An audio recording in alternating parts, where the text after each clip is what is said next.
অরণ্য সপ্তাহ পালন করছে।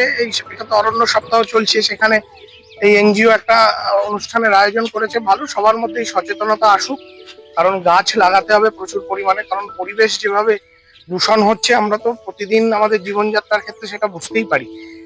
গ্লোবাল ওয়ার্মিং হচ্ছে, উষ্ণতা বেড়ে যাচ্ছে। তো গাছই একমাত্র বিকল্প এর পরিবেশকে ভালো রাখার। তাই ভালো এদের উদ্যোগ, এবং আগামী দিনে আরো সকলে এই ব্যাপারে সচেতন হোক, গাছ লাগাক। দেখা যাচ্ছে বৃক্ষরোপণ হচ্ছে, কিন্তু তারপরে সেই বৃক্ষের যত্ন কিন্তু অনেক জায়গাতে নেওয়া হচ্ছে না, কি বলবেন? সেই সচেতনতাও এরা করবে, এরা বৃদ্ধি করবে মানুষের মধ্যে। এটা তো সকল সংগঠনের সামাজিক দায়িত্ব, আপনাদেরও দায়িত্ব। আপনারাও এই সচেতনতা বৃদ্ধি করুন যে গাছের যত্ন নিতে হবে, গাছ কাটা অপ্রয়োজনে বন্ধ করতে হবে।